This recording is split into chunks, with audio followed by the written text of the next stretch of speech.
Good day, sir.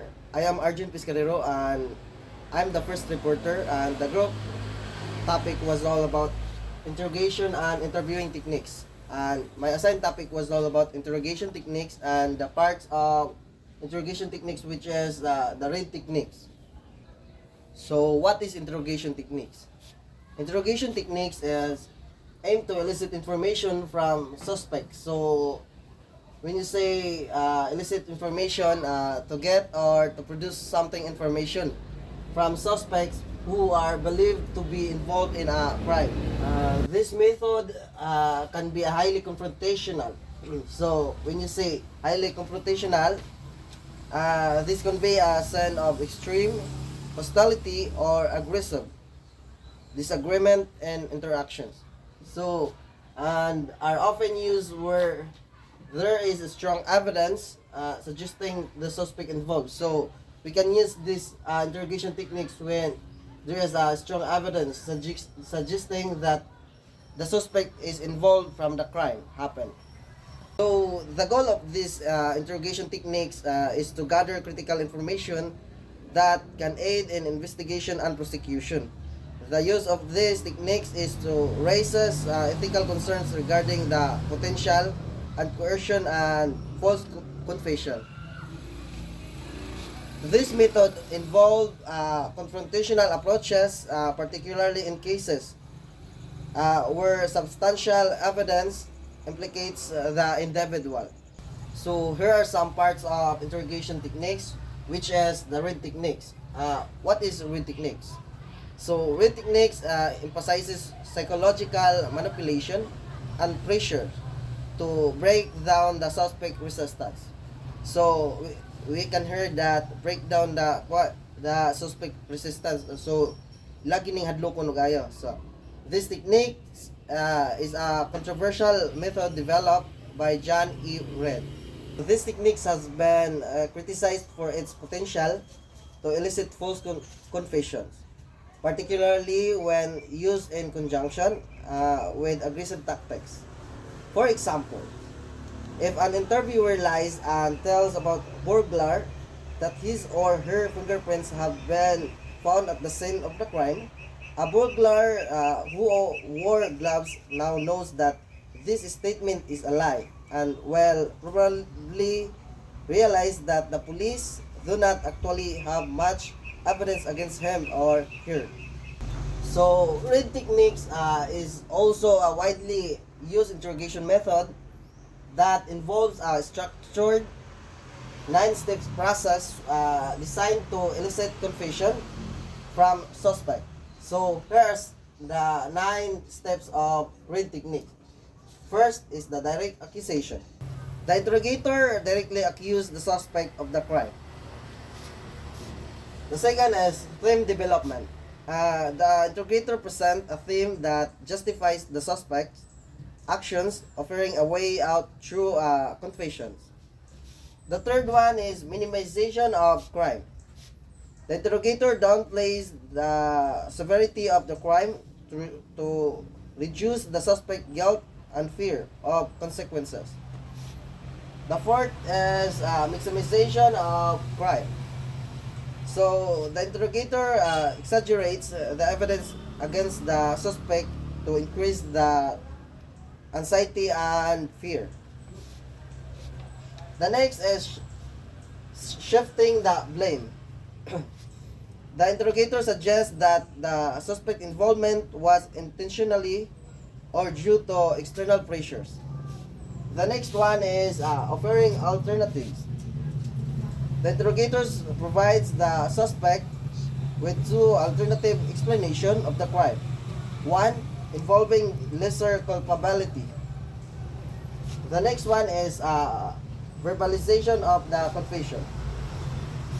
The interrogation encouraged the suspect to verbalize their involvement in the crime. The next one is confirmation of confession. The interrogator confirms the suspect confession in writing or through recording statement. The last one is documentation of the confession. The interrogator documents the confessions, including the suspect statement and the circumstances surrounding the confession. So, read techniques, we can use appropriate in cases when there is strong evidence suggesting the suspect involvement in the crime.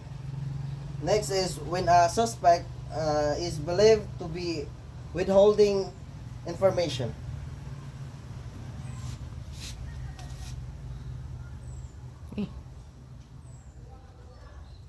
Here are some also limitation of using read techniques. First is risk of false confession. The next is ethical concerns and also lack of empirical support. That all, sir. Thank you. Good day, sir. My name is Ulumar Isnyanga. I'm the next reporter, and my topic is all about direct questioning, which is part of interrogation technique. Direct questioning involve asking specific, like, what is your name, how old are you, and where do you live? Focus questioning to gathered information from the suspect. This direct questioning is always end in a question mark. This technique is less confrontational than the read technique. Direct questioning appropriate use in cases when the suspect is cooperative and willing to provide information, and the next is when the goal is to gather specific fact or details. There is a limitation in direct questioning, which is suspect deception. Suspect may be deceptive or withhold information, especially if they believe they are being interrogated. Next is limited scope. Direct questioning may not be effective in covering hidden motive or underlying truths. And the next part of interrogation technique is controlled confrontation.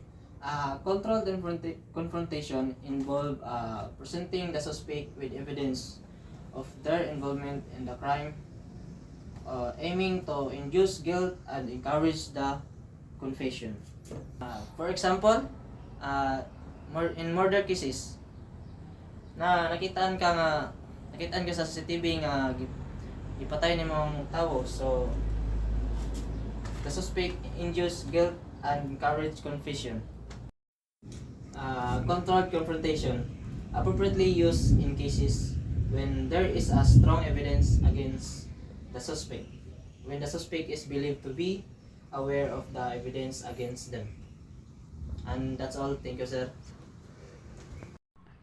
Good day, sir. I am RJ Imigreño. So here are the types of interviewing techniques. So, interviewing techniques aim to gather information from witnesses or victims of crime. These methods are generally less confrontational than rapport and encouraging open communication. So, interviewing techniques are strategies used to gather information from the witnesses or victims in a non-confrontational manner. So the next is cognitive interviewing. Cognitive interviewing is a technique designed to enhance memory recall by using psychological principles of memory and cognition. It is based on the idea that memories are interconnected and can be accessed through various retrieval routes. So cognitive interviewing enhance memory recall by utilizing psychological memory and cognition principles, encouraging open-ended question and creating a comfortable environment to retrieve accurate and detailed information. So there are the key steps of cognitive interviewing. The first is mental reinstatement of context. So, mental reinstatement of context, the interviewer encourages the witness to mentally recreate the crime scene and their emotional and physical state at the time of the incident. So the second one is report everything. Report everything. The interviewer asks the witness to report all details of the incident, regardless of perceived importance. And the third one is change order.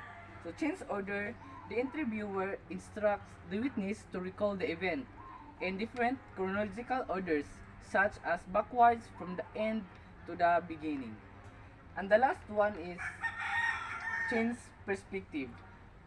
So, change perspective, the interviewer asks the witness to describe the event from someone else's point of view. So, cognitive interviewing can appropriate use cases. First, when gathering information from witnesses or victims of a crime. So, these techniques help elicit detailed and accurate recollection of events, improving the quality of testimonies.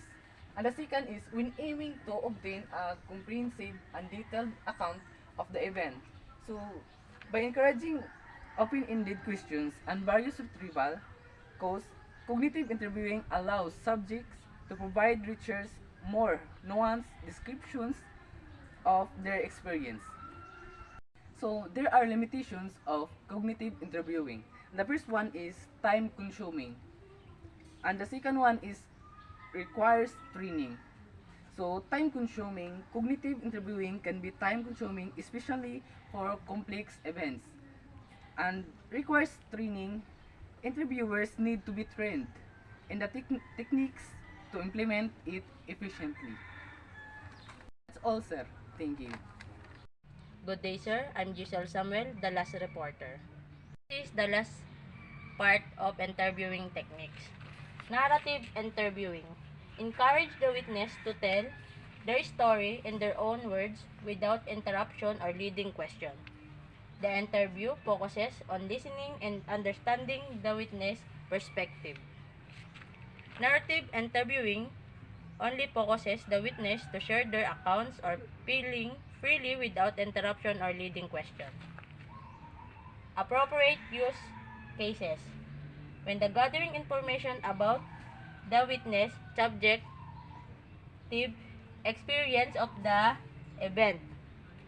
When the aiming to understand the witness emotional purpose to the event. Rapport-based questioning. Focus on building trust and rapport with the witness before asking questions.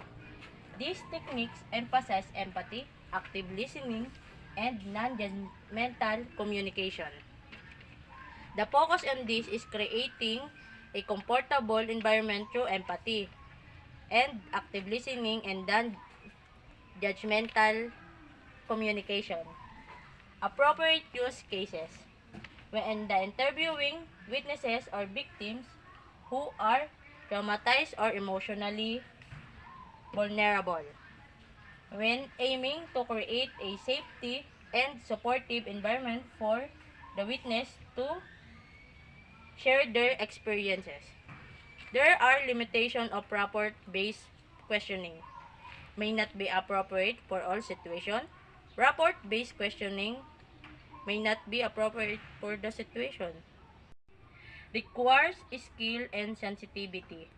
Interviews need to be highly skilled and sensitive to build rapport effectively. That's all, sir. Thank you.